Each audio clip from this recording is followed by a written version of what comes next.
Oi, pessoal, boa noite. Então, hoje a Beth me pediu para eu coordenar aqui a discussão. Aí eu queria ver com vocês como é que vocês querem fazer. Alguém leu, querem ler junto? Como é que a gente faz? Alguém tem alguma proposta?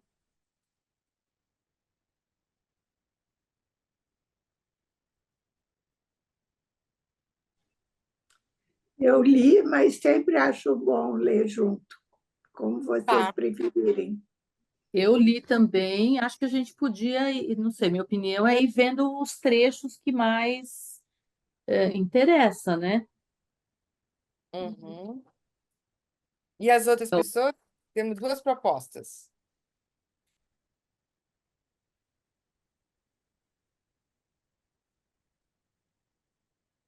Eu já li esse texto há algum tempo, mas eu estou sem meu livro e não foi possível rever.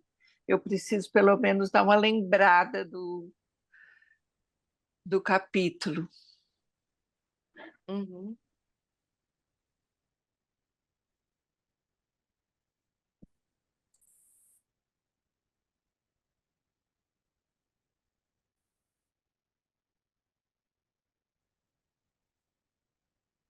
Eu li parcialmente o texto, né? Não consegui ler o capítulo todo, mas eu acho, sei lá, a proposta de ler juntos interessante, porque sempre sai alguma coisa, né, legal durante a leitura, algumas coisas que talvez a gente tenha deixado passar batido na hora da leitura individual, não sei, né? Pelo menos as duas experiências eu acho interessantes, tanto a sugestão da Sônia como a sugestão da Neuza, né? Para quem já leu e que lembre de alguma coisa que tenha chamado mais atenção e queira evidenciar isso,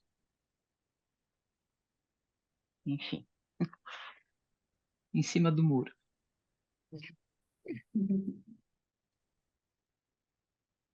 Eu li, eu fiz algumas marcações no texto, mas não me incomodo de forma alguma da gente iniciar uma leitura juntas também.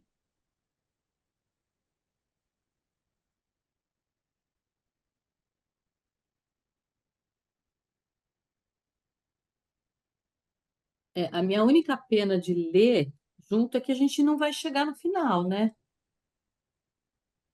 É, então, o capítulo vai ficar sempre pela metade aí, ou pelo menos lido parcialmente, não discutido integralmente. É só por isso. Mas também, se vocês quiserem ler, não tem problema. Mas acho que a leitura não avança até o final do capítulo, né?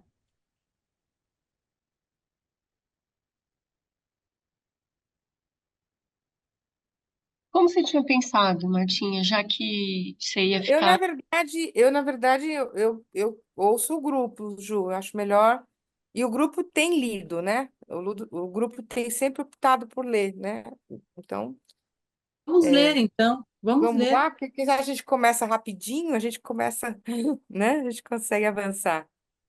Alguém quer começar? Eu queria só dar um palpite para poder Dê. contemplar todo mundo, porque como a Neuza falou que não, de fato, quando a gente lê junto, a gente não chega ao final do capítulo, né?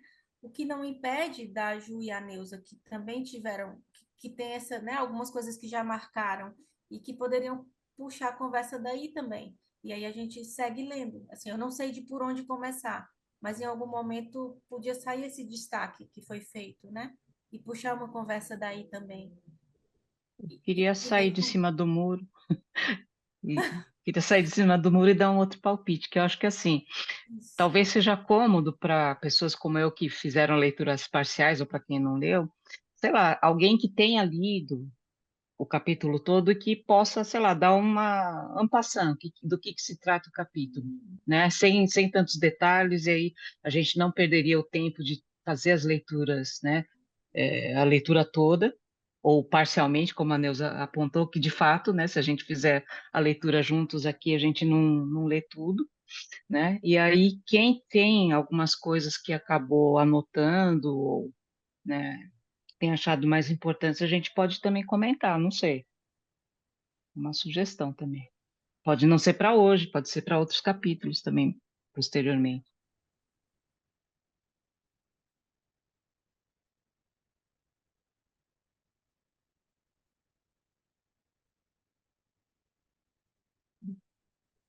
Vamos ler? Vamos ler? E aí, talvez, quando estiver lendo, se tiver na parte que a Neuza e a Ju marcaram alguma coisa, a gente Tá, destaca isso. tá bom. Alguém quer começar e alguém quer ficar com as notas?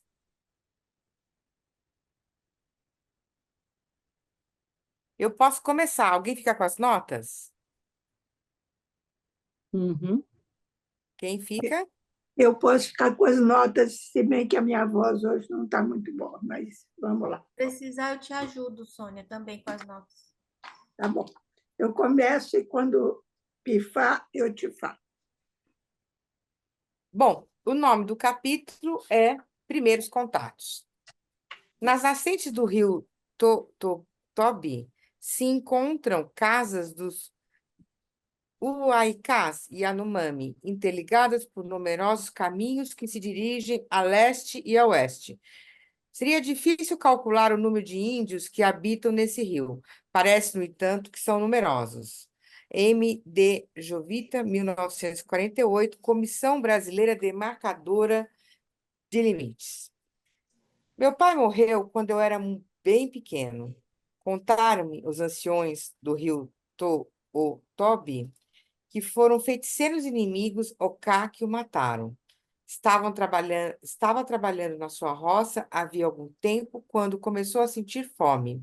Entrou na floresta para coletar frutos da palmeira Yossi. Os Oká aproveitaram para soprar nele um pó de feitiçaria Weri com suas zarabatanas. Ele começou a se sentir mal e desmaiou. Então o pegaram e, em seguida, quebraram os ossos dos membros do pescoço e dos rins. Disseram-me também que o grupo de feiticeiros era conduzido pelo grande homem da gente do rio Heru, com os seus aliados do rio Mocajaí, agente de Amicope.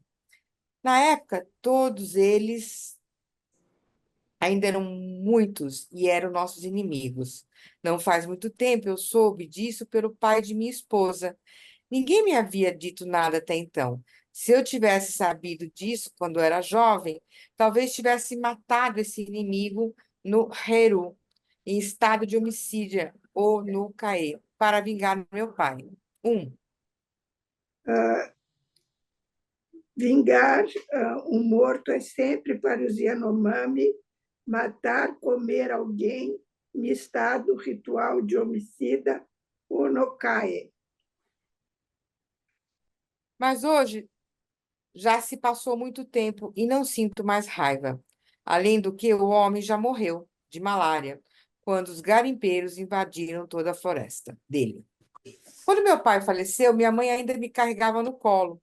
Não tenho nenhuma lembrança dele. Não sei seu nome. Ninguém me revelou, nem mesmo minha mãe. Minha irmã mais velha, do mesmo modo, jamais falou comigo do nosso pai. Sua boca, com certeza, tinha medo. Só Ah, Marta, eu grifei essa frase. Sua boca com certeza tinha medo. Gente, eu achei isso, né? Não sou eu que tenho medo, a boca dela tinha medo. Então, essa expressão eu acho que é tão interessante, né? Eu Uhum, fiquei, eu decidi grifar, porque eu achei muito bonito isso. uhum. Só os anciões que o conheceram na juventude sabem seu nome. Talvez às vezes falem dele entre si, não sei. Mas acho que o pai de minha esposa sabe. Porém, todos devem temer minha reação pensando. Se pronunciarmos o nome do pai dele, Davi vai ficar furioso. Assim, meu pensamento permaneceu fechado. Entre nós, quando morre alguém, seu nome é silenciado para sempre. Eu grifei essa frase também, Eu também, né? Se uma pessoa descuidada por Eu também acaso, grifei essa parte. Eu também grifei interessante, essa parte. Eu acho que que aqui, não sei, depois no capítulo a gente vai entrando, né? Mas dá uma sensação de uma necessidade da alma de lidar com o luto de uma forma radical, tamanha dor, sabe? Fiquei pensando assim, se você vem de um povo que está sendo disseminado há séculos e você tem tantos ancestrais, muitos mais mortos do que vivos, gente, né? Porque a gente tem essa vivência branco, né? Gente que morreu e tal. A gente está no meio de uma população, uma civilização que cresce. Eles estão numa civilização que foi definhando, assim, foi entrando para a Terra, foi indo para o mundo dos mortos. Eles são grandes lá. Eu fiquei imaginando, assim, a necessidade de ser radical na hora de enterrar os mortos, porque senão é uma força mesmo de puxar, né? Isso a gente viu naquele outro livro também dos sonhos, né? É um jeito, talvez, para lidar com o genocídio, quase. Um recurso da psique, não sei.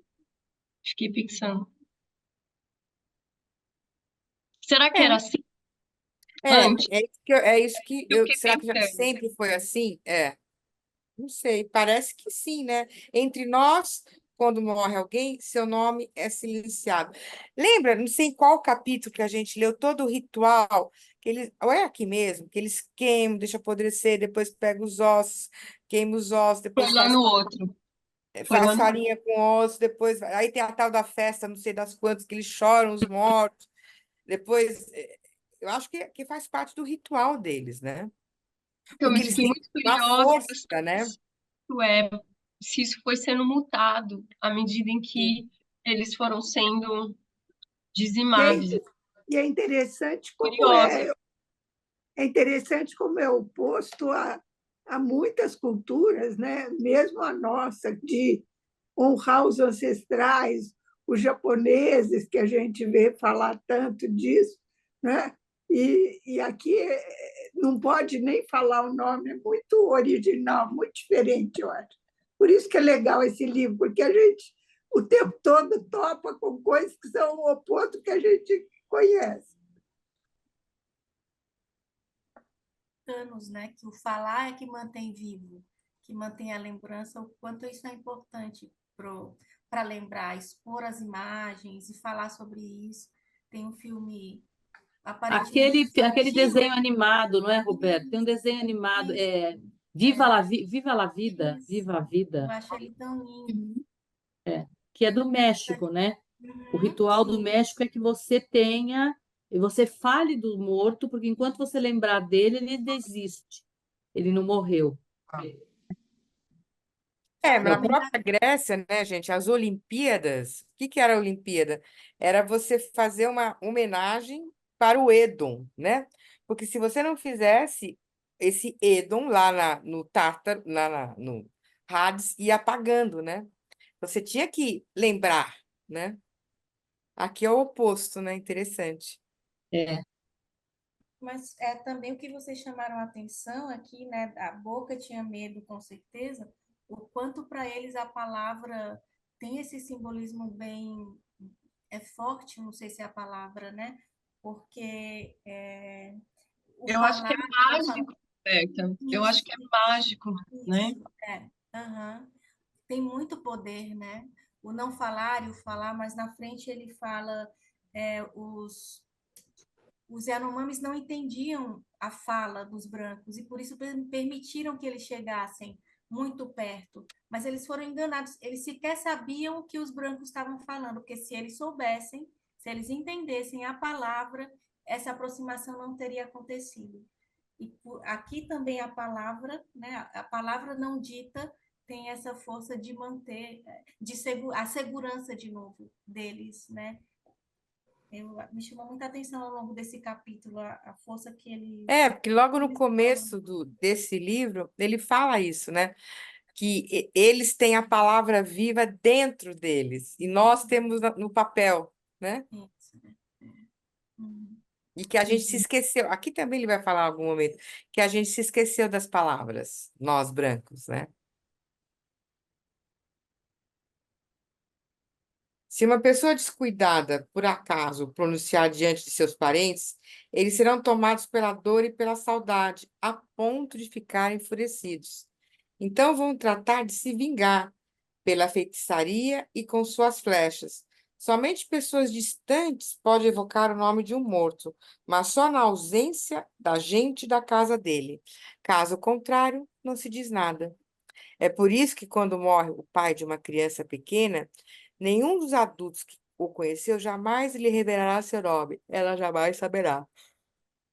Às vezes, falo dessa época de minha infância quando respondo a pergunta dos brancos: faço-o sem raiva, pois meu pensamento ignora todas essas coisas sobre nossos nomes. Eles não tentam proferir os próprios Não nomes, tem. Não não temem. temem em proferir os próprios nomes nem os de seus mortos, sem moderação. Não é assim entre nós. Um homem fica logo com raiva se seu nome for pronunciado diante dele, e após sua morte será recebido por seus Será familiares, proibido. será proibido por seus familiares com muita cautela. 2.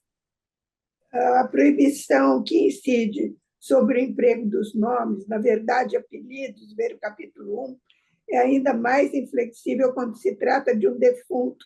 São também rigorosamente evitadas menções à sua morte ou referências a qualquer coisa que possa remeter a ela, graças à utilização de um conjunto de perífrases codificadas.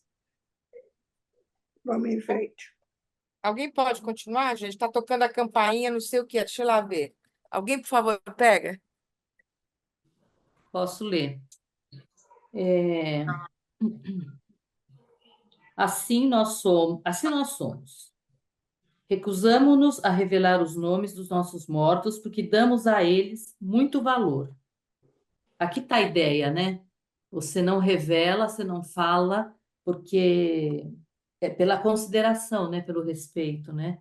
E eu acho que a gente tem que aprender uma coisa com isso, né? Quantas palavras a gente usa que não precisava usar desnecessariamente. Então, assim, né? A palavra é de, como é que é? A palavra é de prata e o silêncio é de ouro, né? Então, acho É, que tem é até bem- um dos mandamentos, né? Não falar seu santo nome em vão. é, é. E não E falar nada em vão, né, Sônia? Acho que não é nem nome, é nada em é, vão, né? mas está muito ligado ao capítulo 1, que ele explica essa história dos nomes, né? Que não pode falar o nome da pessoa, só o apelido. É muito interessante isso.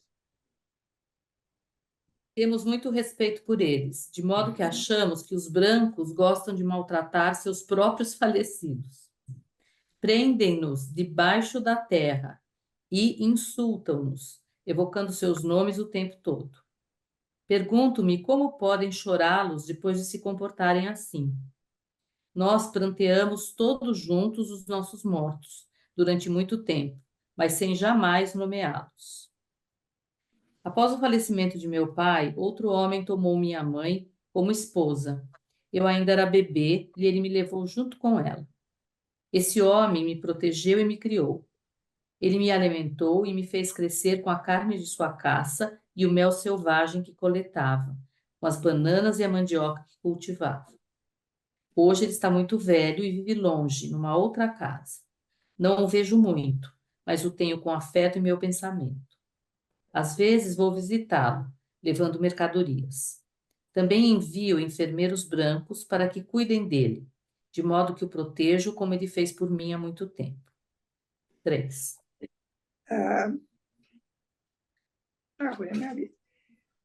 Esse padrasto vivia num afluente do rio Demili, o Vanapiú, a mais de 10 dias de caminhada da casa de Vataroqui, onde mora Davi Copenau. Morreu de velhice no final dos anos 1990. É um grande xamã e gostava muito de nos fazer ouvir suas palavras dos tempos antigos. Quando eu era pequeno, costumava me falar dos ancestrais que viraram caça no primeiro tempo. Contava-me também como Omama veio à existência, fez de seu filho o primeiro xamã e como mais tarde criou os forasteiros. Contava-me tudo isso com zelo durante a noite, enquanto eu, deitado na minha rede, olhava o fogo em que minha mãe soprava de tempos em tempos. Ele não queria que eu crescesse na ignorância. Ainda hoje, quando vejo os espíritos dançarem em meu sonho, lembro-me de suas palavras, que continuam sempre vivas na minha mente. Ele estava sempre brincando e sorrindo, mas era também um guerreiro muito temido. Tinha em si as imagens de Ayamori, o ser da guerra, e de Oeueri, o ancestral que nos ensinou a flechar nossos inimigos. Foi ele que vingou a morte de meu pai, pois eram amigos. Meu pai era mais jovem do que ele, que o chamava de cunhado. Costumavam caçar juntos. Naquele tempo, nossos antigos não hesitavam em comer os inimigos que tivessem matado um dos seus. Eram muito valentes. Não o vingavam às escondidas, soprando de longe pós de feitiçaria sobre quem o tinha matado. Preferiam juntar um grupo de guerreiros e usar suas flechas. Continuo? Alguém quer continuar? Leio mais um pouquinho. Quando criança, vivi num lugar que era chamado de Maracana, na beira do rio Tototobi. Foi lá que meu pai morreu. Na época do meu nascimento, a clareira aberta no local ainda era bem recente. Os nossos parentes tinham aberto novas roças, mas ainda viviam na floresta, num grande acampamento de tapiris. 4. Acerca desses abrigos temporários, na AEP, triangulares e cobertos com largas folhas de irocama, si, ohuru, azi, vera Albert e Milique. Meu padrasto me contou isso. Eu mesmo não me lembro. Criança assim pequena ainda não tem realmente consciência das coisas. Os adultos falam com os pequenos, mas a mente deles ainda está fechada. As palavras ainda não chegam a se fixar nela de fato. Só mais tarde, conforme crescem, seus pensamentos começam a se juntar uns aos outros e sua consciência se põe a florescer. Ainda guardo algumas lembranças do tempo da casa de Maracana. Não me lembro, porém, de ter visto os meus pais e avós plantarem seus esteios, nem cobri-la com folhas de palmeira paarana. Só me lembro da casa já construída. Era muito ampla e morava nela muita gente mesmo. No começo eram ali 2 grupos reunidos, pois estávamos em guerra com a gente do rio Mapulau e do Alto Catrimani, que moravam a uns dias de caminhada. 5. Essa casa coletiva foi visitada pela primeira vez por uma expedição do SPI, acompanhada de missionários da New Tribes Mission, em junho de 1958. Um deles a descreve como uma estrutura circular de 58 por 41 metros, habitada por cerca de 200 pessoas. A gente do Alto Mapulau, de que se trata aqui, chamada na época de Maikoko ou Maikoshi, reside atualmente no rio Jundiá, afluente do rio Catrimani. Voltaram a se separar mais tarde porque brigavam muito entre si. Depois de Maracana, foram construídas 3 casas, bastante próximas umas das outras. 6. Uma das casas coletivas era ocupada pela gente de Yoropê, outra pela gente da Sinatá, e a terceira pelo grupo de um líder chamado Paulino, que permanecera fora do reagrupamento temporário de Maracana. Os pais e o padrasto de Davi Copenaua pertenciam ao primeiro grupo. A nossa ficava rio acima, num lugar chamado Warimahi, o lugar da Sumaúma. Os outros tinham se instalado um pouco a jusante, também perto da margem do rio Tototobi. Mas logo meu padrasto começou a se distanciar da gente de Warimahi. Passou a viver com eles só de vez em quando. Tinha construído sozinho uma casa menor e aberto uma roça a meio-dia de caminhada rio abaixo. Morávamos lá com minha mãe, minha irmã mais velha e uma outra família. O lugar se chamava Toototopi, o lugar dos cipós. 7. Um relatório da Comissão Brasileira Demarcadora de Limites, CBDI, descreve o local do seguinte modo em janeiro de 59. No Alto Tototobi, um pouco a jusante de seu afluente, o Cunha Vilar, encontra-se um local composto de apenas 2 casas e habitado de modo transitório pelos índios Xirianãs e Yanomami. Esses índios estão concentrados principalmente na casa de Maracana, situada a montante do Divisor. Passávamos lá a maior parte do tempo e pouco visitávamos o Arimari. Meu padrasto não gostava de morar lá, porque achava que havia gente demais. Creio que julgava a casa muito barulhenta. Por isso, depois de Maracana, cresci sobretudo em Toototop. Lembro... 8. Ainda é 8.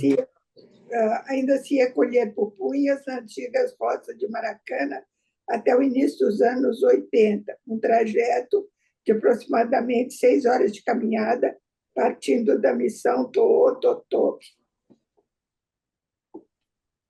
Lembro-me bem desse período de minha infância. Foi aquele em que minha mente se abriu, graças à carne de caça e aos alimentos da roça que me dava meu padrasto.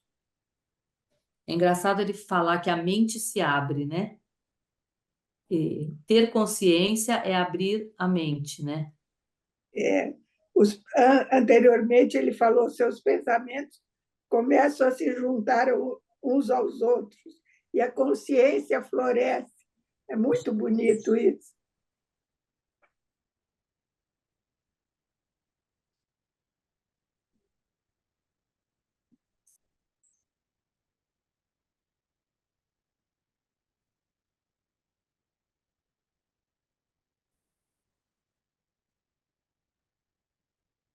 Dias na mata, durante as quais morávamos em acampamentos de tapiris.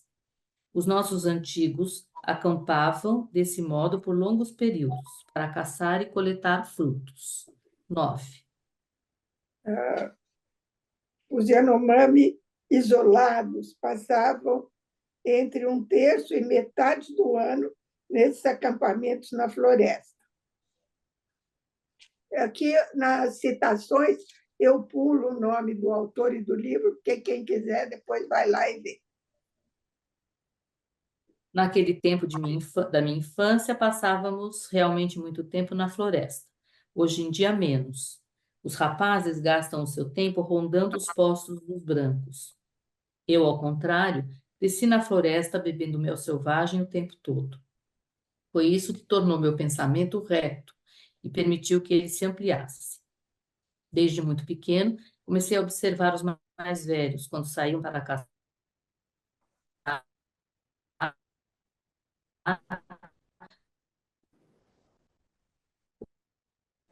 Travou. Acho que a voz da... Acho que está travando o vídeo dela. Neuza, está travando a sua Nas internet. costas. Foi também nessa época que os vi pela primeira vez nas festas. Travou a minha? Está travando. Ah, Sim. Tá então alguém travando. lê. Alguém quer Lê, pegar, então. por favor? Tá. Eu posso ler. Agora é o 10, né, Sônia? Tem que ler o 10. Ainda não chegou lá, quase falta uma frase. É que eu li e vocês não ouviram. Isso. Eu Então, vou lê de- repetir, então. Tá. Foi também nessa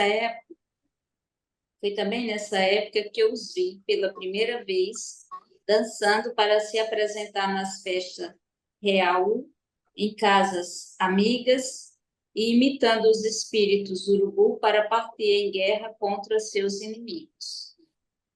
10. Durante esse ritual Vatupamu, agir como urubu, os guerreiros imitam a imagem do tupê de um certo número de animais carniceiros, entre os quais o urubu, e carnívoros, entre os quais a onça.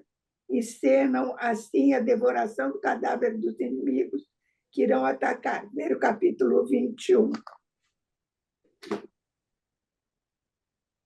Minha mãe costumava também me levar com ela à floresta para pegar caranguejos de água doce, pescar com timbó ou coletar todos os tipos de frutos.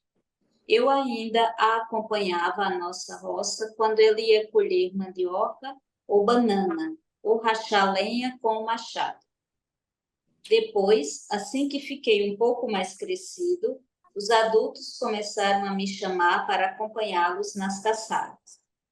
Eu os seguia pela mata, ainda coberta de orvalho, e quando eles flechavam animais pequenos, os davam a mim, dizendo: leve esta caça, na volta você vai comê-la.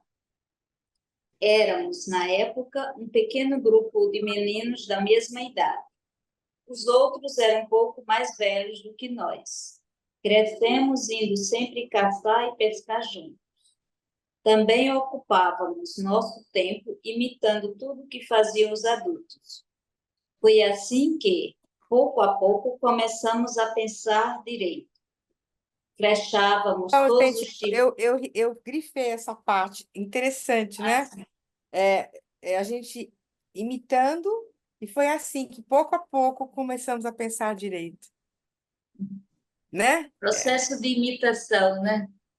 Não, e o exemplo reto, né? Que faz com que a criança confiasse, né? Eu acho. Foi Quer continuar? assim. Alguém quer comentar?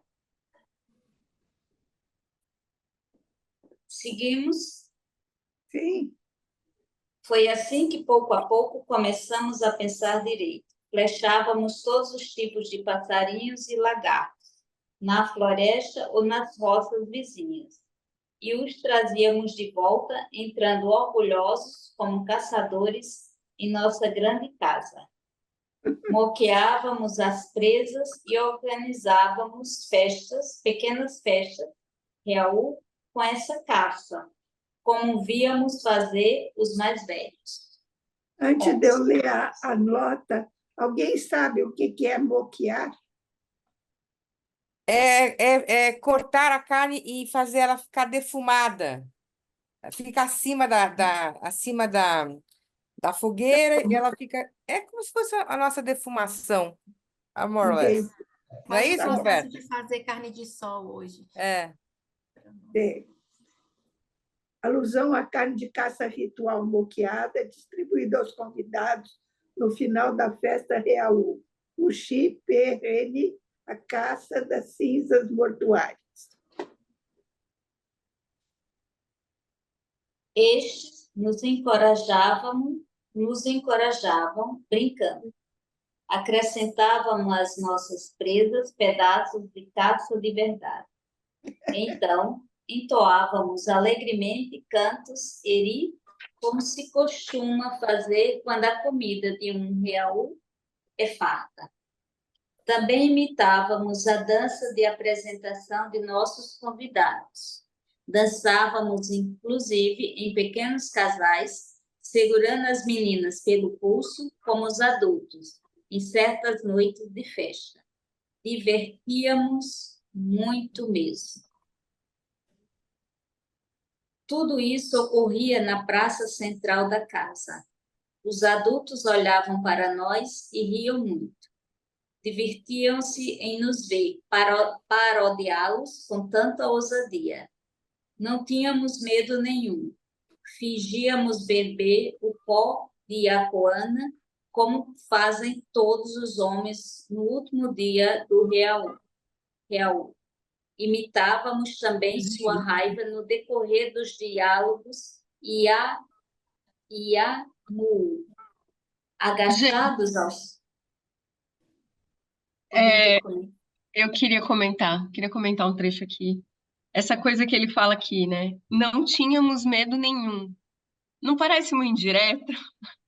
Tipo, as crianças imitando e tirando, fazendo graça com as festas ritualísticas, e os adultos riam e as crianças não tinham medo nenhum. Não sei, me senti provocada com essa frase. Vocês não? Porque você acha que na nossa cultura as crianças não têm permissão para fazer isso? Eu acho que na nossa cultura as crianças têm mais medo dos adultos, né? Embora eles tenham muito respeito, que eles vão dizendo do respeito que eles têm por de repetir tradições e tal, e parece que as crianças têm uma relação mais amorosa e menos temerosa dos mais velhos. Eu entendi isso como não tínhamos medo nenhum. Tipo, o que que o Schopenhauer está dialogando quando ele traz essa frase? Não sinto que na nossa cultura exista esse temor assim dos adultos. Eu acho que não. Estava pensando nas famílias italianas, por exemplo, que se reúnem grandes grupos e dançam e cantam. Eu acho que não vejo, aqui não vi tanta diferença. Eu acho que eu acompanhei um pouquinho do sentimento. Eu vou dizer do pensamento da Ju, porque eu acho que ela vai mais pelo sentimento, por um caminho diferente do que eu costumo fazer, mas eu senti isso, uma liberdade maior das crianças, eu senti uma liberdade com um amparo de poder crescer num lugar seguro, assim, olhadas e encorajadas a reproduzir situações bem importantes, né, que são esses rituais. Não só para eles, ritual é sempre importante para essas passagens, mas eu tive essa sensação. É um espaço tão bonito, assim, de poder fazer, de vê-los fazer e de reproduzir esse fazer, mas não reproduzir vazio. Eu achei lindo, eu achei lindo. É isso, não é assim. É o espaço do crescer, eu acho, né? E com bastante afeto e cuidado. Eu achei uma das passagens mais bonitas também. Sim, eu também, porque eu acho que denuncia uma educação fascista. Hum. E sem sentido, assim, né? Eles sabem o É, que estão fazendo e o que propósito. que é aquilo. Não é uma reprodução por obrigação. Aí eu vou ter que, ao ser adulto, eu vou ter que fazer aquilo daquele jeito, daquela forma, sem nem saber por Sim, que que eu estou fazendo, mas eu estou fazendo porque todo mundo faz. sim. Que não está baseado na Pareceu desse culpa, na lugar, né? punição. Que não está baseado na culpa, na punição, mas na admiração. Admiração. Eu fiquei com essa sensação também. Eu concordo com as meninas, porque eu acho que depende de qual cultura nós estamos falando, né, Sônia? Vai pegar um alemão, vai você tirar sarro, imitar um velho alemão. É campo de concentração. Então, eu acho que depende muito do tipo, né, da cultura. Porque a cultura branca também, ela não é uma coisa só. A gente tem uma ilusão de achar que a cultura branca é tudo a mesma coisa. A anglo-saxônica é uma coisa, italiano é outro, o alemão é outro, o chinês, japonês. E eu acho também que a chave é assim, divertiam-se em nos ver parodiá-los com tanta ousadia. Acho que essa é a frase que despertou na Ju, essa coisa, cara, é outro Exatamente, jeito, né? exatamente isso. Que na Itália também nasceu o fascismo, né? Sim. Então, na Alemanha nasceu o nazismo, na Itália nasceu o fascismo, e essa ousadia, essa travessura que é incentivada, tricksterianamente, será que existe esse termo, né? Mas tem uma brincadeira trickster aqui, que iguala e que coloca tudo num campo lúdico. Achei lindo. Se vocês me permitem, eu lembrei de uma coisa, uma entrevista uma vez com o Vilas Boas. Estão me ouvindo ou está ruim a Sim, Sim, conexão? tá. não, está bom. Tá.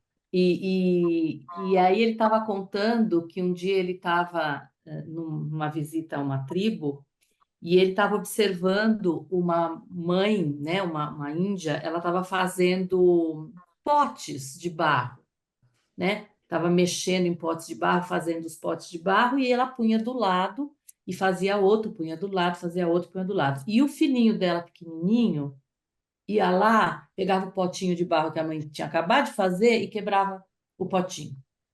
Ia lá quebrar, pegar o outro potinho e quebrava o potinho. E a mãe fazia outro. E ele ia lá, quebrava o pote. A mãe fazia outro, ia lá, quebrava o pote. E aí eles perguntaram para ela, né? Mas você não vai falar nada para o seu filho, né? Você não vai educar, você não vai educar seu filho, né?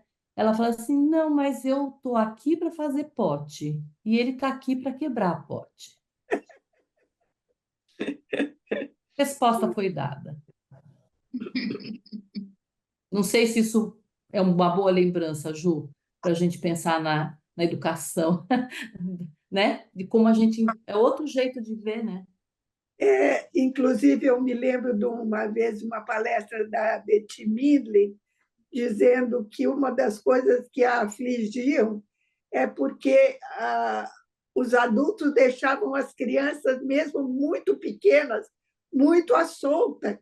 Às vezes, uma criança pequena pegava um facão, uma coisa que um branco tenderia imediatamente correr, cuidado,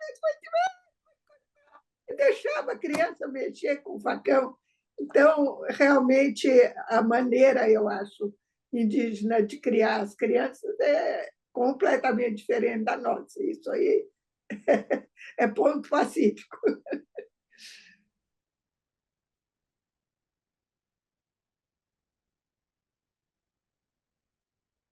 Sigamos? Alguém pode continuar a ler as notas? Eu posso ler as notas. Ah, tá. Então, imitávamos também sua raiva no decorrer dos diálogos e a mim.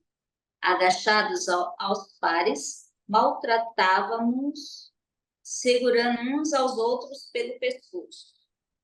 Como eles, cantávamos, gritando nos ouvidos dos nossos parceiros e batendo com a palma da mão em seus flancos.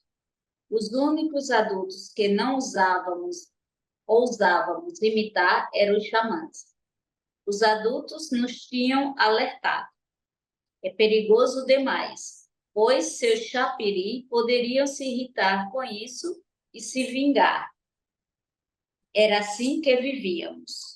Só tomávamos como exemplo as maneiras dos nossos maiores. Não queríamos imitar os brancos, como costumam fazer as crianças de hoje, quando fabricam aviãozinhos de madeira e jogam bola. Não escutávamos o barulho dos rádios nem o dos gravadores. Nossos ouvidos só davam atenção às palavras dos nossos e às vozes da floresta.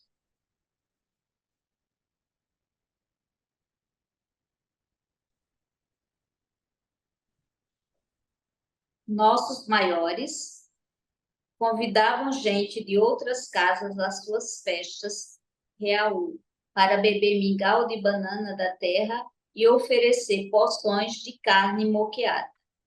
Muitas vezes brigavam uns com os outros. Então, desafiavam-se aos gritos. Exaltados, e insultavam seus adversários, pronunciando seus nomes raivosamente. Depois, batiam na cabeça um dos outros em alternância, com longas bordunas. Enfrentavam-se assim para vingar roubos de alimento em suas roças, porque tinham ciúmes de mulheres ou apenas porque tinham xingado um ao outro de covarde. Eu os observava de longe, um pouco assustado, e dizia a mim mesmo: ai, chopé. É assim que se deve lutar para aplacar a própria ira. Além disso, às Essa vezes, frase também é fantástica, né, gente? ai, chopé. É É assim que se assim que deve lutar para aplacar a própria ira. Eu grifei também essa frase. Eu também. É. É uma coisa quando você ritualiza, né? Você põe isso dentro de um campo ritualístico, você está trabalhando. De alguma forma, algo que está transformando, um caldeirão. Agora, se tira isso de um ritual e coloca isso num esquentar a cabeça no meio do nada, aí é outra coisa. Então é interessante, né? Assim, como que se aplaca a ira dentro de um ritual? Aqui pode. A própria ira. Você sabe que a conversa é com você mesmo, não é com o É, outro, né? é, é. E que ali dentro daquele vaso, cada um tá lidando com a sua. E está se Caçula. prestando para o outro para lidar com a dele, total. Um ritual mesmo. Em capítulos anteriores, teve uma passagem que ele contou que recebeu a visita de povos, não sei se povos bem, mas assim, moravam perto e que tinham algumas desavenças, e que eles se encontraram exatamente para resolver isso. Mas antes de resolver, eles foram dançar uma dança ali ritual, um contra o outro. E no final não tinha mais o que resolver, já estava tudo ok, não tinha o que discutir mais. Eu achei isso bem interessante também Legal. na passagem.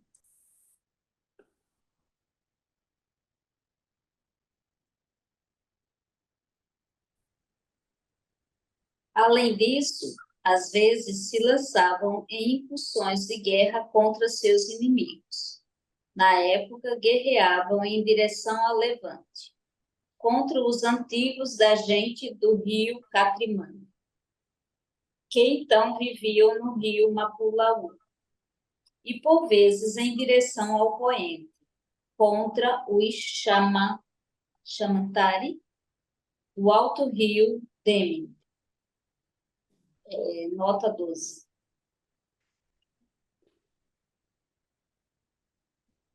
Tá sem som, Marta. Marta? Os missionários começaram a se instalar com suas famílias no local que viria a ser a missão Ototobi, em junho de 63. Sua primeira longa estadia ali ocorreu entre junho de 63 e março de 64. Acho que você está lendo outra nota, Marta. Opa, peraí, será? Deixa eu ver. Oi. Ai, Página desculpa. 137. A rede, desculpa, gente, primeiro Capítulo contar. 10. A rede de acesso às ferramentas de metal orientadas Não é essa, não, é 12. 12. Tá. Ao longo da década de 50, a guerra entre a gente do Mapulaú, do alto do rio Catrimani, estava no auge. Os radis contra os chamates do Alto Demi eram muito raros. Acerca dessas guerras, ver o capítulo 21. É. Ok, vem para cá, aqui. Como eu disse, meu padrasto era muito valente, sempre pronto para vingar nossos mortos. Naquele tempo, ele flechou um bom número de nossos inimigos do Catrimano e tirou do Chamatari as duas irmãs que são até hoje suas esposas. 13. Marta, sem som. Já estou abrindo. 13. O pai dessas cativas, viúvo, posteriormente juntar-se ao grupo liderado pelo raptor e marido de suas filhas, o padrasto de Davi Copenau, grupo no qual lhe foi providenciada uma nova esposa. O rapto de mulheres ou crianças não passa de um benefício secundário, apreciado, mas aleatório, das excursões da guerra Yanomami. Por isso que eu não gosto de falar, puxa, como os índios são legais, os brancos são horríveis, porque, como a nossa cultura, também tem coisas bastante negativas. Essa história deles não darem menor, não valorizarem negativamente rapto de criança, de mulher, também não é uma coisa legal, mas isso é um comentário para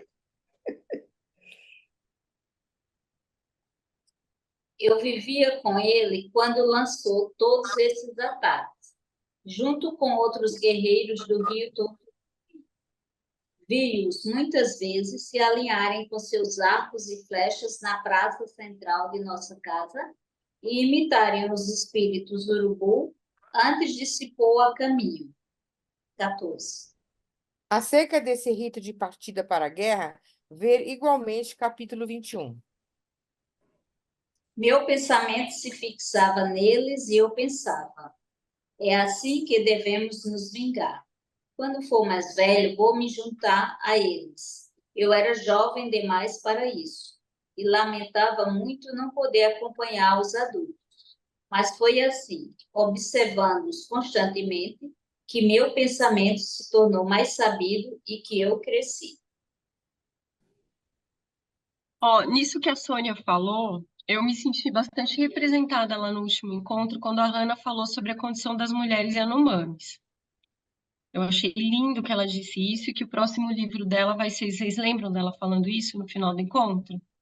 Que o próximo livro dela vai ser sobre as mulheres Yanomamis, porque em vários momentos nessa fala, nas falas do Schopenhauer, eu vejo uma dificuldade imensa em se manter e ser mulher nessa cosmovisão mesmo. Aquela outra hora eu estava falando de senso pedagógico, de ou por onde se educava, se era pela admiração ou se pela punição, pelo temor, pelo medo. Mas a condição da mulher Yanomami me parece uma coisa bem aflitiva quando eu paro para refletir. Achei ótimo que a Hannah trouxe. Não sei o que vocês acham, a gente nunca falou disso, mas eu já fiz vários apontamentos nesse livro, de momentos em que eu fui sentindo, assim, quando ele fala as mulheres, a fraqueza das mulheres, o jeito como ele fala do padrasto, como ele não fala da mãe, a relevância que o masculino tem na cultura, isso já está mais do que, mais do que espetado nessa leitura. Mas é bem Ô, claro Ju, isso, eu lembrei Ju. muito de você. Ai, fala, Neuza, pode falar. Não, não, acho bem claro, eu Eu concordo lembrei muito plenamente de com a você Ju. nessas questões. Fala, Neuza. Não, é isso. Pode ir, pode ir. Então, eu lembrei muito que eu fui numa peça de teatro que uma indígena que ganhou o prêmio Shell de melhor atriz do Brasil estava no Sesc Ipiranga. Inclusive, eu coloquei aqui. E fica muito claro, porque ela conta a história da mãe dela. E nas entrelinhas você fica muito claro que ela fala assim, cara, ela está criticando o tempo todo esse pai, acabando com essa. Então a coisa deve ser difícil, entendeu? Não deve ser fácil, não. Não é, a gente sabe, tanto quanto aqui, né? É treta mesmo, é sempre o fim, é a base da pirâmide. Então, se eles sofrem, é o que a Hannah falou, né? Se eles estão sofrendo, as mulheres Yanomamis, então, é isso.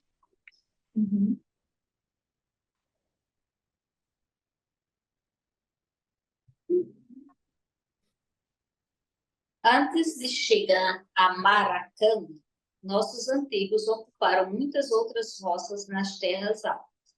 Moraram muito tempo, por exemplo, no lugar do sapo ioiô, que chamamos de ioiô-ropê, nas nascentes do rio Tuotopi. 15. Este local foi ocupado da segunda metade da década de 30 até o início dos anos 40. O padrasto de Davi Copenau, nascido no final da década de 20, que lá passou a infância, continuava se referindo a si mesmo, já com mais de 70 anos, como habitante de Yoyohope. Meu padrasto costumava falar muito dessa floresta, pois viveu lá muito tempo quando era jovem. De lá, os antigos iam até o Chamatari, que moravam no rio Capirotapu, em busca de ferramentas de metal, já que os antigos Vatataci do rio Parina tinham ficado distantes demais. 16. A rede de acesso às ferramentas de metal, orientada no início do século XX para o norte, foi se remanejando progressivamente para o sul, a partir do início da década de 40.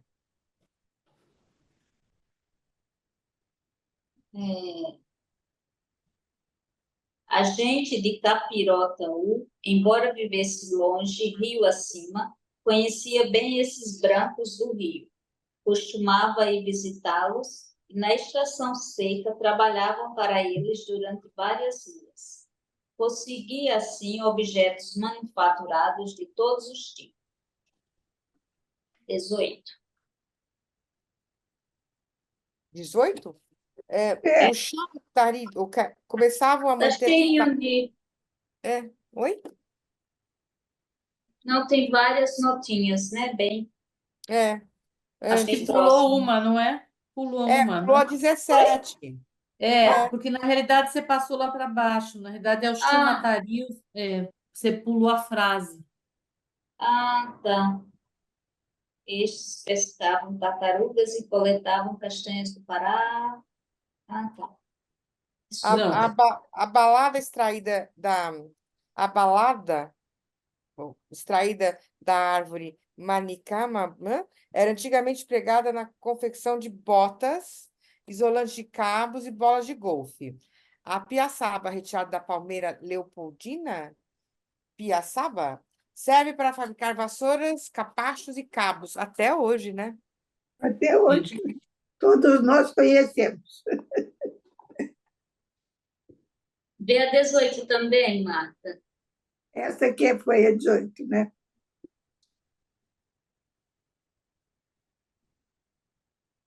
Marta está com o microfone fechado. Né? Os Chamatari do Capiratuhu começaram a manter contatos pacíficos com os brancos do rio Aracá no início dos anos 40, pondo fim, assim, a mais de uma década de conflitos, escaramuças com a população regional nos anos 30. Ataque ao acampamento do CBDL em janeiro de 41. H. Bachelor, que visitou a região de 56, 55 e 56, relata que durante as estações das chuvas viviam no Médio Aracá, a localidade chamada Cachoeira dos Índios, a 70 quilômetros de sua casa coletiva, para trabalharem para coletores de produtos da festa para seu patrão, um regatão português. Este os explorava com especial crueldade. A alimentação era largamente insuficiente em relação ao trabalho pesado que deviam fornecer, ao qual não estavam habituados. 6 índios morreram em decorrência disso. O pagamento consistia em algumas facas, machados, panelas, coisas baratas, sem valor. Para eles, os índios o passavam de escravos. Becher 57. A situação sanitária desses últimos era calamitosa. Anemia, gripe, verminose, malária crônica. Becher descreve ainda a visita de aproximadamente 20 guerreiros Xirianá, os antigos aqui evocados por Davi Campanaua, vindos em busca de objetos manufaturados junto aos Chamatari, que depois dessas visitas ficavam literalmente sem nada. E dizem que são obrigados a negociar com os coletores de piaçaba, pois devem dar todos os objetos obtidos para os Xiriná, já que eles próprios não têm contato com os brancos. Escravo de escravo.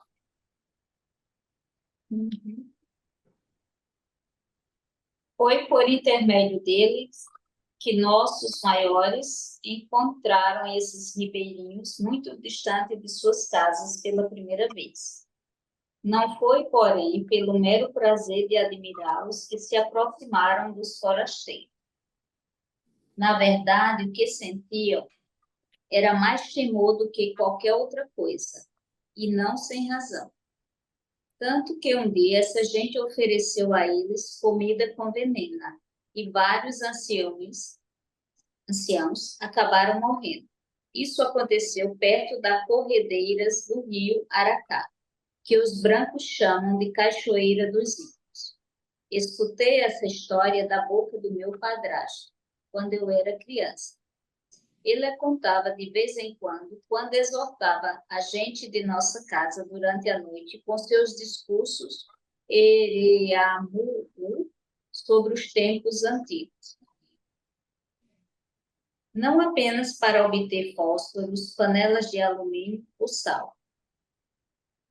Sabiam fazer fogo com brocas de calcaeiro, suas esposas cozinhavam em potes de cerâmica e salgavam suas bananas cozidas com cinzas de cipó e oportuna. O que eles queriam dos brancos do rio eram suas ferramentas de metal novinhas, algo que realmente não tinham. Naquela época era muito difícil consegui-las. Com muito esforço, conseguiam trazer dessas longas viagens apenas alguns facões, às vezes um machado. Isso lhes permitia abrir novas roças maiores do que antes e cultivar as plantas com que poderiam alimentar suas famílias. Mas ainda tinham de emprestar uns aos outros as raras ferramentas, como haviam feito no passado com os pedaços de ferro que conseguidos com os Watatá-si do rio Pari. Assim, quando o homem tinha terminado de abrir sua roça, outro podia abrir a sua e depois outro e outro, se revezando. No final, as ferramentas eram emprestadas para a gente de casas vizinhas, como outrora. Os antigos me contaram isso muitas vezes quando eu era criança.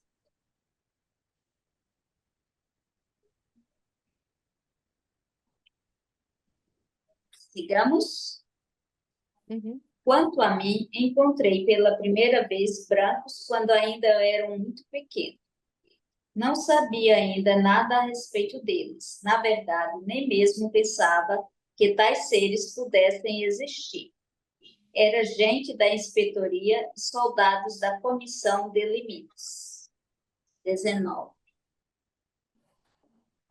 Inspetoria. Designa aqui a primeira inspetoria do SPI, Estado do Amazonas. Os Yanomamis designavam os agentes do SPI como Inspeteria Teripe, gente da inspetoria. Os membros da CBDL eram chamados de Comissão P, agente da comissão.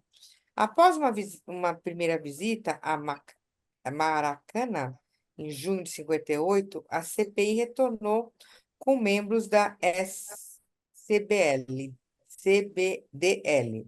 em outubro do mesmo ano. Davi Koppelman devia ter, nessa época, uns 3 ou 4 anos. Sua data de nascimento, fevereiro de 56, é aproximada. Chegaram certo dia até nossa casa de Maracana. Tinham subido o rio em nossa direção durante dias e dias, amontoados em grandes canoas a motor, carregadas de alimento e caixas de mercadorias. Eram muitos. Um grupo deles entrou de repente na nossa casa para pedir ajuda aos nossos parentes. Estavam recrutando homens para acompanhá-los e transportar seus pesados carregamentos pela floresta.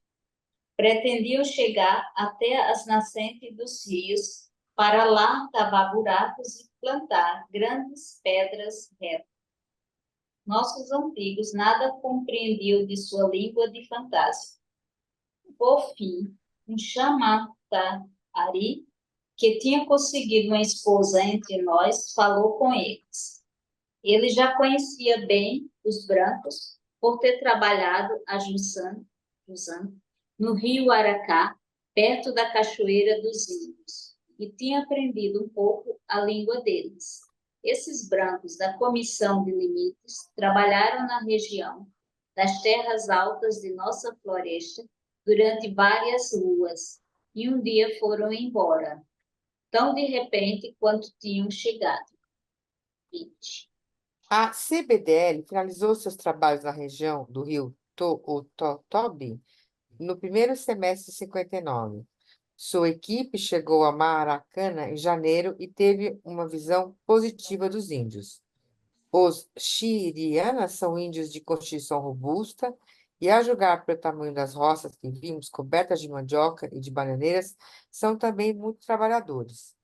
O verão prolongado arrasou, porém, a maturação das bananas e o crescimento de tubérculos. Contudo, os Yanomamis foram inicialmente pouco cooperativos. Os índios esfomeados e muito mais numerosos do que nós se serviam de todas as nossas provisões abertas e ainda por cima não quiseram que a tropa seguisse seu caminho. Graças às suas grandes demonstrações de generosidade em alimentos e mercadorias, a CBDL acabou conseguindo o apoio de todos e o trabalho prosseguiu sem inconvenientes. Finalmente, não temos queixas quanto aos índios do rio Totobi. pois, embora tenham se mostrado irritadiços e exigentes no começo, foram ficando mais mansos pouco a pouco e acabaram nos ajudando em alguns serviços, incluindo o transporte de cargas e a coleta de cipó para cestos de carga. Não me lembro de tudo o que aconteceu nessa época, porque é muito antigo. Mas não esqueci a chegada desses forasteiros, porque me deixaram apavorada. Aliás, assim que a vinda deles foi anunciada, todas as mães da Maracana preveniram seus filhos pequenos. Os Nepê estão chegando, escondam-se, senão eles podem levá-los embora. E em seguida os fizeram ficar atrás das redes, encobertos pela lenha encostada na parede da casa. 21. Essa parte da casa, situada atrás do local reservado para as redes, penduradas em torno de uma fogueira, é um espaço essencialmente feminino, onde são armazenados os utensílios de cozinha, os cestos e a lenha da família.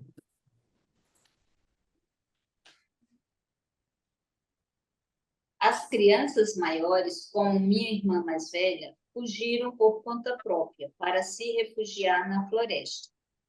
Minha mãe me fez agachar ao seu lado e depois me cobriu com um grande cesto de cipó que eu usava para carregar lenha. Eu estava apavorado, mas ela conseguiu me acalmar, me dizendo baixinho: não tenha medo, os brancos não vão ver, só fique quieto. Uma vez protegido dos olhares, me senti um pouco mais seguro. Então fiquei encolhido, em silêncio, observando o grupo de visitantes brancos que entravam em nossa casa através da malha da cesta. Achava-os de uma feiura terrível e meu coração batia forte no peito. Tinha muita vontade de fugir como os grandes, mas não queria chamar atenção. E assim tive de esperar por muito tempo, imóvel, segurando a respiração, até os forasteiros irem embora e minha mãe me libertar. As mães de nossa casa temiam que os brancos levassem seus filhos pequenos. Tinham muito medo mesmo de que os roubassem. Os antigos se lembravam de que os soldados da Comissão de Limites já tinham levado com eles crianças e Yanomami, quando, antigamente, subiram o rio Mapulaú pela primeira vez. 22. Essa parte dá muita aflição. Eu grifei também. Nossa Senhora. Não, só vai piorar, né, daqui para frente. Ai, Só sim, mas pior. essa hora que ele fala dessas mães e dessa agonia, gente, essa hora foi pesado. Essa primeira visita da CPDL ao rio Mapulaú data de 41, 43. Num pequeno afluente do rio do Mapulaú, surpreendemos um grupo de Uaiacá, Yanomami, em sua casa, situada perto de uma ampla clareira onde havia uma roça. Os índios não tiveram tempo de pegar suas armas e, quando fugiram pela roça ou subiram nas árvores, outros, talvez os mais corajosos, permaneceram na casa, falando e gesticulando sem parar. Quando os membros de nossa equipe começou a segurá-los pelo braço, tremeram, mas, uma vez passado esse medo inicial, se acalmaram, e os fugitivos, por sua vez, se aproximaram. Os indígenas, em seguida, retribuíram os presentes de nossa equipe com produtos da roça, banana, mamão, cana, biju de mandioca, feito por suas mulheres. Naquela época, nossos maiores viviam nas terras altas, em Ioiô, Hope. Mas gente do Mapulaú tinha contado a eles que os brancos tinham pedido vários de seus filhos. Ninguém queria dar os filhos, é claro, mas todos receavam o furor das epidemias dos brancos, caso recusassem. Então, o grande homem da gente do Mapulaú acabou dando a eles um menininho e uma menininha, que não eram filhos da gente de sua casa. Eram cativos, trazidos de uma incursão guerreira aos Iaguari, que então viviam no Alto Caprimânio. 23. Esses também, escravo de escravo. 23. Este grupo foi vítima de ataques dos habitantes do rio Catrimani até o início da década de 80. Essas duas crianças acabaram crescendo num vilarejo no baixo rio Demini, a montante de Barcelos. Ouvi meus pais e meus avós contarem essa história muitas vezes. Por isso eu tinha tanto medo dos brancos. Temia muito que levassem a mim também. Até agora me pergunto o que aqueles forasteiros queriam fazer com as crianças de Yanomami.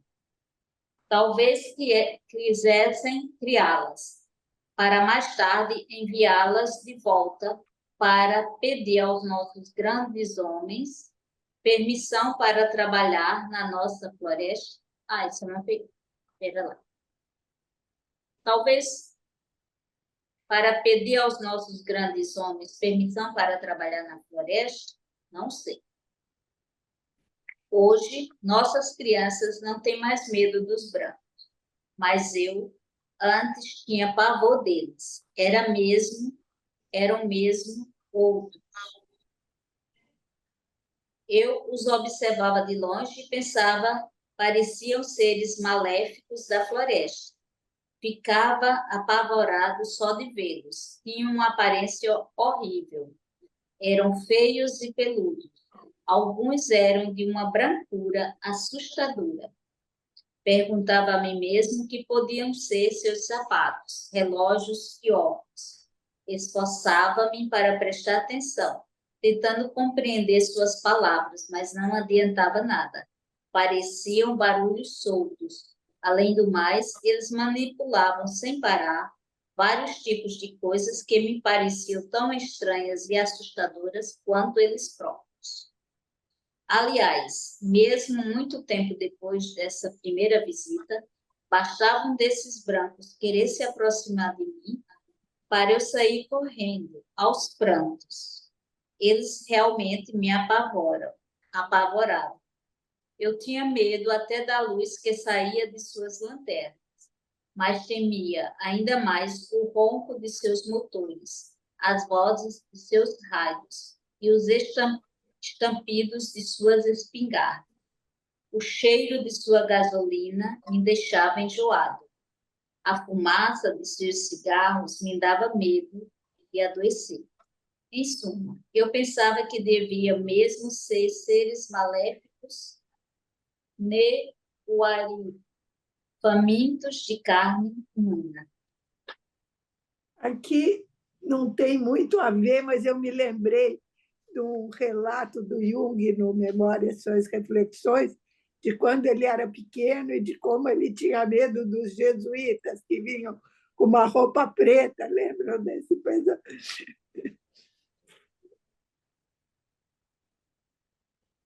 Tônia, esse trecho me levou direto aqui. Eu acabei de ler hoje à tarde, fui direto nisso, nessas vivências.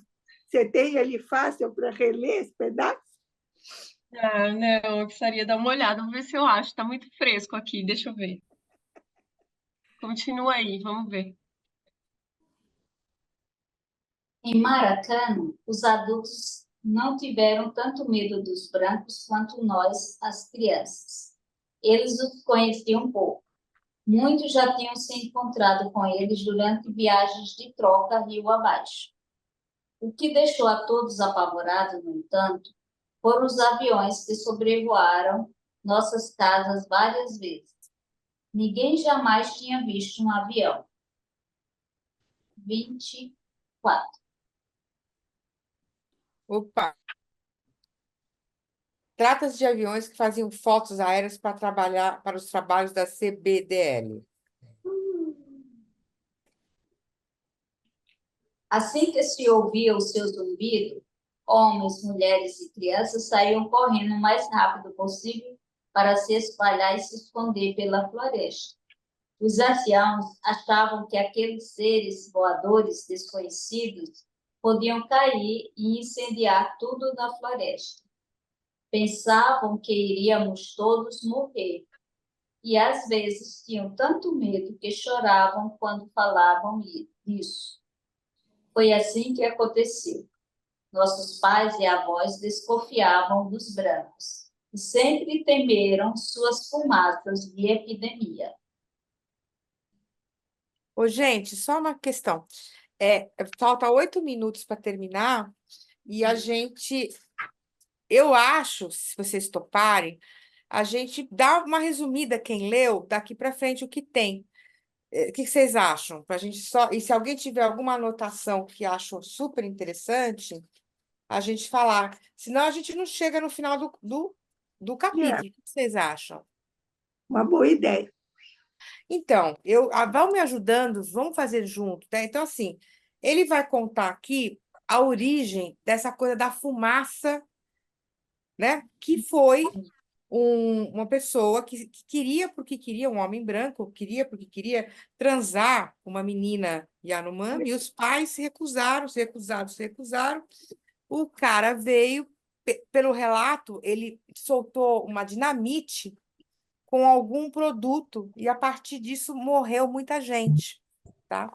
E aí ele vai contando, a partir daí, várias epidemias e várias formas que os brancos foram matando a população daquela região. Alguém tem alguma coisa a acrescentar? Não, é muito interessante a maneira como ele descreve essas epidemias, né? É como se a fumaça, o cheiro, o som, isso é que é o malefício, né? Isso ficou muito gravado, porque foi a primeira vez, parece, né? É, Que para nós, assim, a gente já ouviu 1000 vezes falar como os brancos contaminam os índios que não têm anticorpos para gripe e morrem de gripe. Mas aqui ele conta de um jeito que é uma viagem, né? É uma coisa tão interessante a maneira como ele descreve essas várias mortes, essas várias fumaças que eles chamam, né? Muito interessante. Uhum.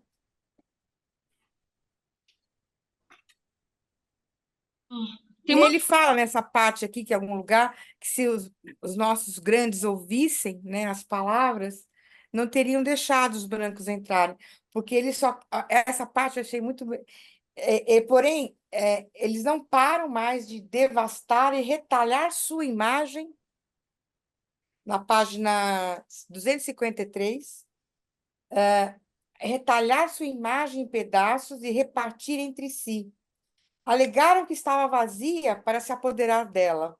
E da mesma mentira persiste até hoje. Dessa terra nunca foi vazia. No passado, e não está vazia agora.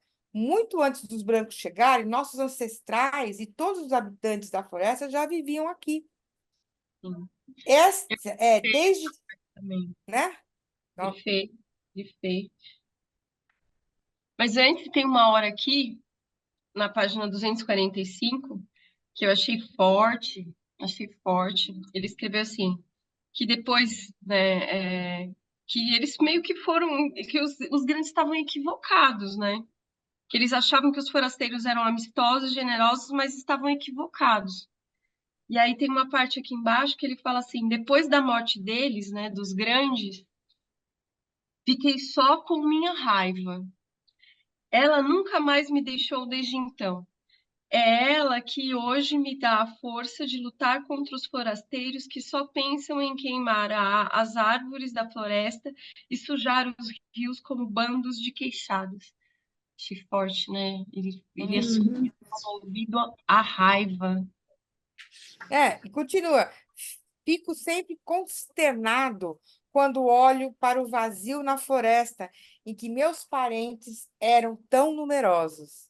A epidemia Shawara nunca foi embora de nossa terra, e desde então os nossos continuam morrendo do mesmo modo. É incrível, é incrível.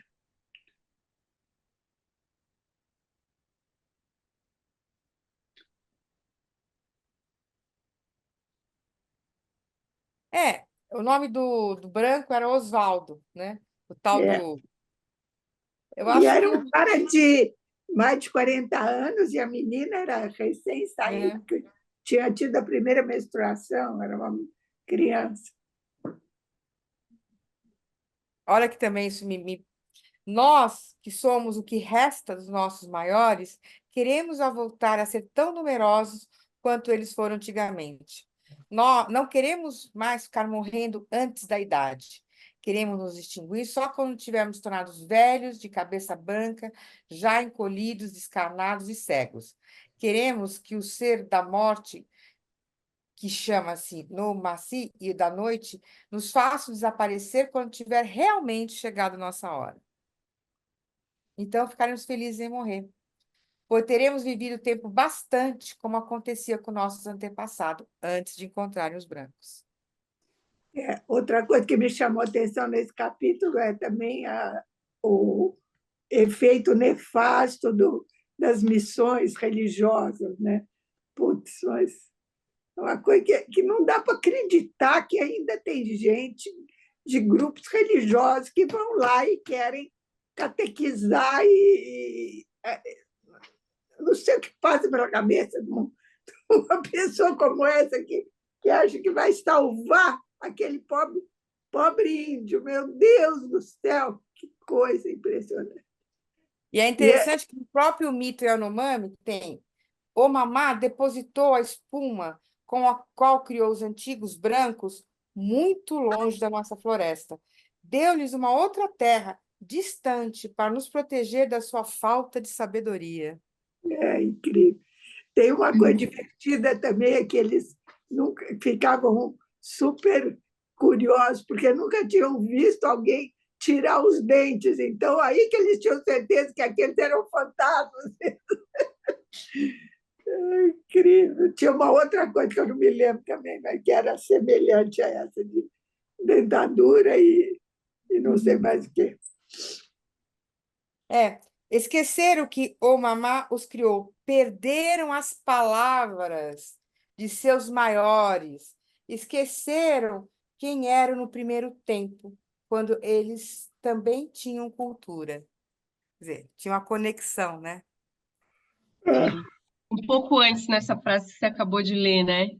Vimos os brancos espalharem suas epidemias e nos matarem com suas espingardas. Vimos-los destruírem as florestas e os rios. Sabemos que podem ser avarentos e maus, e que seu pensamento costuma ser cheio de escuridão. Uhum. A gente já fez o capítulo 14, né? Porque é aquele sonhar a floresta. A gente não vai É, voltar nele, né? Na verdade, a gente não fez, né, gente? O capítulo 14 era para discutir junto com. Mas a Ana só falou, na verdade, a gente não falou sobre o capítulo 14. A Hannah falou sobre os estudos dela, né? Uhum. Acho que a gente Porque poderia ler, quando chegar no 14, a Eu, gente falar sobre o 14, eu acho. eu não sei se teve um encontro que era para ser o encontro com a Hannah e que não foi. E que aí naquele encontro foi. foi falado sobre o capítulo 14, né? Eu acho que eu não estava, mas era isso que era para acontecer. Não sei se foi assim, Mas é a mesma coisa, só um pouquinho. né? Mas é que tem uma frase nesse capítulo 14 que conversa com isso que a gente estava falando, de que eles esqueceram que o Mama foi o Mama que os criou, né? Porque eu não sei se vocês lembram que no final desse encontro que estava com a Beth, que ainda foi o antes da Hannah, a gente termina falando dos ancestrais brancos que viviam na floresta antes, que a gente podia, o nosso futuro era ancestral e que se a gente fosse para trás, a gente encontrava na nossa ancestralidade essa conexão com a cultura, com a natureza. Aí tem uma frase na página 329 Ó, ele fala que o Mama criou esses ancestrais dos brancos. Eu achei tão lindo. Na língua de fantasma dele, os espíritos nos dizem: retornamos. Os espíritos dos brancos, olha isso, dá até arrepio. Os espíritos dos brancos avisam os espíritos dos chapiris, dos xamãs, como tem que lidar com os brancos que vêm destruir. Puta que pariu, né? Olha, tô arrepiada inteira. Vocês acharam a frase aí? Não, não achei. Que página que é, Ju? 329, a última frase da página 329. Aqui, ó. As imagens do Naperi e as de Omama caminham juntas. São do mesmo tipo, pois foi Omama que criou esses ancestrais dos brancos. Na língua de fantasma deles, os espíritos nos diziam: retornamos de terras longínquas que os brancos desenharam e desmataram. Fiquem atentos. Sua floresta já está coberta por esses mesmos desenhos. Eles querem se apoderar dela. Já estão bem perto e vão comendo suas beiradas sem trégua. Se continuarem avançando, ela vai acabar retornando ao caos e vocês vão morrer com ela. Defendam sua terra, cercando-as com nossas estacas de metal. Assim, os que querem destruí-la não poderão entrar. Não é maravilhoso isso? Tipo, os ancestrais dos brancos e conectando e falando, olha, protege com os metais, porque eles fizeram isso na nossa terra, eles vão fazer isso com vocês. Muito bem, pessoal. 11, 10h35. Tchau, gente. Até. Beijo. Obrigada, Marta, pela sua Terminamos assim. contribuição. Pelo menos Tchau, conseguimos chegar até o fim do capítulo. Temos um wrap-up. Tchauzinho. Bye, bye. Tchau, meninas. Tchau.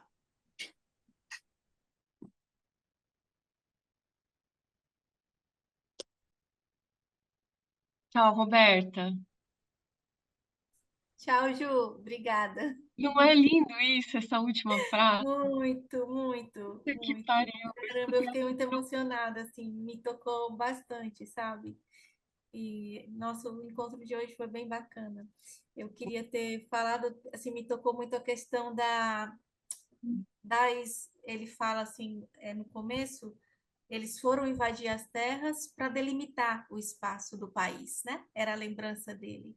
Então me falou muito de território, sabe? Do quanto isso é mais imaginal do que real. E a tua fala agora os brancos vieram avisar para eles que eles tivessem cuidado com os brancos. Então não tem esse limite tão como a gente coloca, né? A gente e eles. A gente está tão misturado e até eles trouxeram isso. As coisas que a gente vive, quantos genocídios os brancos entre os brancos estão fazendo isso agora, né? Matando tanto de gente, né? Tantas assim, tantas populações, tantos povos. A gente Sim, entre a gente isso está acontecendo. Não sim. tem mais aquela divisão não tem separação. Ainda mais Hum. com as fronteiras abertas, né? Tem brasileiro em todo canto, tem chinês em todo canto, tem italiano em todo canto, então nem todo italiano é fascista, mas nem todo italiano também é aquele brincalhão, já Sim, misturou tudo. sim. Mas imaginar que os elementares, né, as forças da floresta que foi dizimada na Europa vêm para ajudar. É Uhum, muito forte, é muito forte. muito lindo, muito lindo. Então a gente não é só mal. Não, Ninguém veio de lá e dizer, olha, presta atenção que alguma coisa desandou. tem uma galera que foi enterrada com a floresta lá. É, Estão do lado dos Yanomamis, eles e elas. é. Obrigada. 2 semanas. Beijo. Beijo. Até. Até. Vou desligar a gravação aqui primeiro. Pera.